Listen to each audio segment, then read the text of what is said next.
이 시간 우리 말씀을 다 같이 봉독하도록 하겠습니다.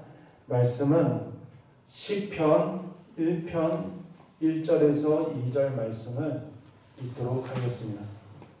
복 있는 사람은 악인들의 꾀를 따르지 아니하며 죄인들의 길에 서지 아니하며 오만한 자들의 자리에 앉지 아니하고 오직 여호와의 율법을 즐거워하여 그의 율법을 주야로 묵상하는 거라. 아멘.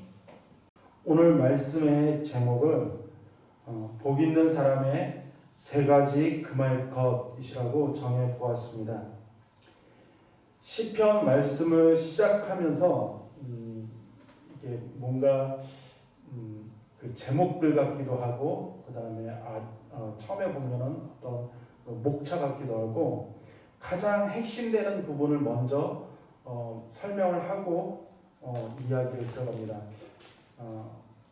예를 들어서 우리가 드라마 같은 걸 보죠. 드라마를 보면 1편을 딱 봤을 때 1편이 재미있으면 2편, 3편, 4편도 계속 보잖아요.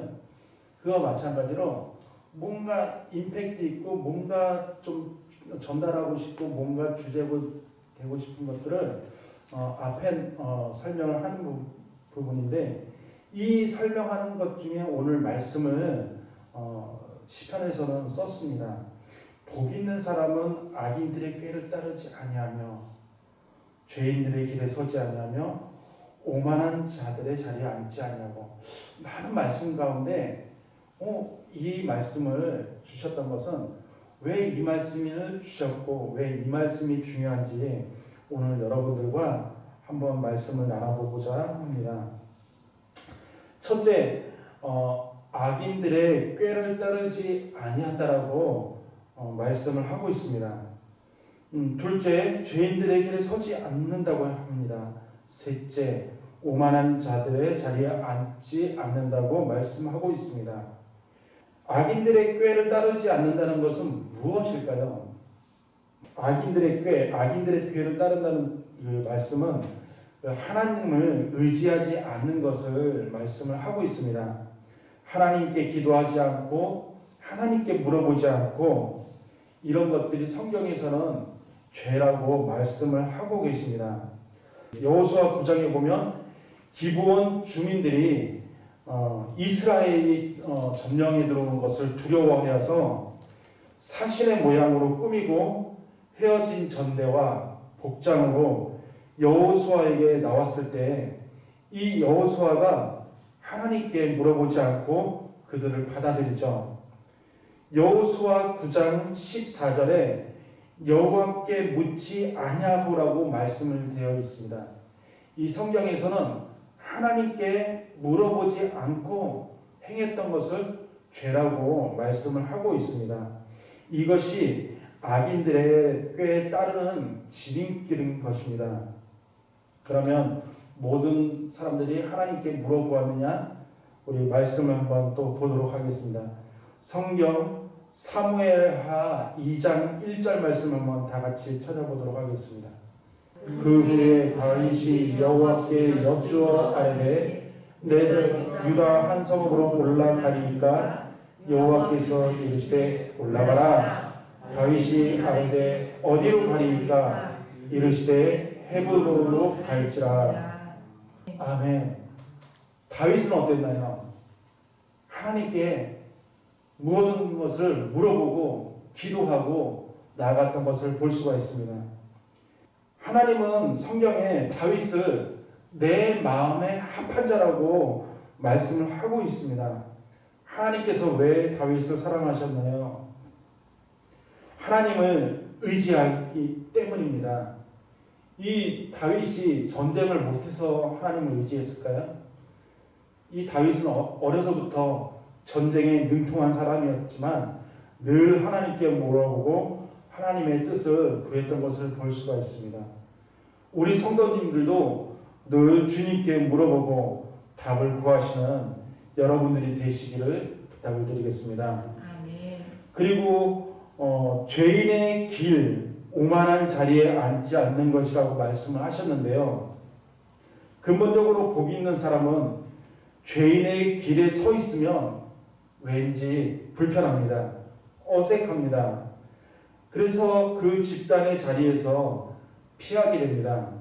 근데 하나님께 뿌리 내리지 못한 사람은 그 자리가 왠지 달콤해 보이고 그리고 빨리 무엇이 이루어질 것 같고 또 빨리 가고 싶어서 죄의 경로로 가게 되는 것을 볼 수가 있습니다. 길이란 잘 선택을 해야 됩니다. 우리 고속도로 인터체인지 같은 곳에서 길을 잘못 선택하면 한참을 갔다가 되돌아오는 것을 볼 수가 있습니다. 얼마 전 한산이라는 그 영화를 보았습니다. 이순신 장군이 한산 해전을 영화화하였는데요. 거기서 왜군의 한 섬과 우리나라의 그 수군의 그 추격신이 있었습니다. 우리나라 수군들은 우리나라의 그 한산에 있는 그 물길을 잘 알아서 어디가 가면 암초가 있고 어디가 가면은 지나갈 수 있는지를 잘 알고 있었지만 왜군들은 어디에 암초가 있는지 잘 알지를 못했죠. 그 추격신 끝에 우리 수군들은 물길을 잘 빠져나왔지만 왜군들은 가다가 암초에 걸리는 것을 볼 수가 있었습니다. 그래서 우리 수군한테 큰 어려움을 겪는 것을 볼 수가 있었습니다.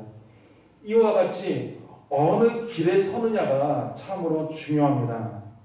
우리 성경 요한복음 14장 6절에 예수께서 이르시되 내가 곧 길이요 진리요 생명이니 나로 말지 않고는 아버지께로 올 자가 없느니라고 말씀하십니다.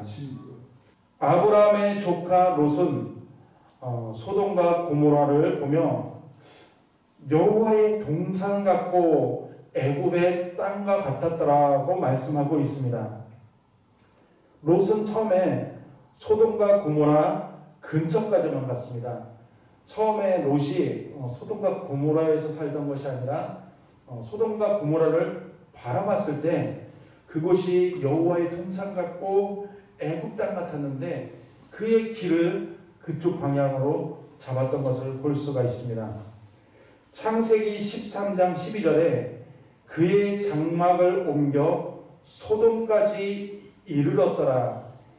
아직 소돔에 들어가지 않고 소돔에까지 이르는 근처까지만 갔다고 볼 수가 있습니다. 이 이후에 롯은 소돔과 고모라 안에 거주하게 되죠. 19장 1절 말씀 보면 롯이 소돔 성문에 앉아 있다는 말씀을 볼 수가 있습니다. 죄악된 곳에 높은 위치에 있다는 것을 볼 수가 있습니다.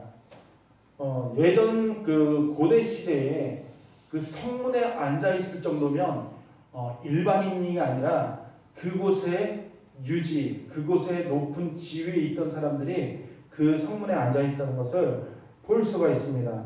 상당한 권력을 그곳에서 롯은 성공을 하였습니다. 인간적으로 성공하였고 인간적으로 어떤 지위까지 올라있던 것을 볼 수가 있습니다. 하지만 이 롯에 대해서 성경은 사도 베드로는 이렇게 설명을 하고 있습니다. 우리 성경을 한번 찾아볼까요? 베드로후서 2장 8절 말씀을 한번 찾도록 하겠습니다. 이 베드로 사도는 이 롯의 마음이 어땠다는 것을 성경에서 말씀을 하고 있습니다. 찾으셨으면 다 같이 읽겠습니다. 시작.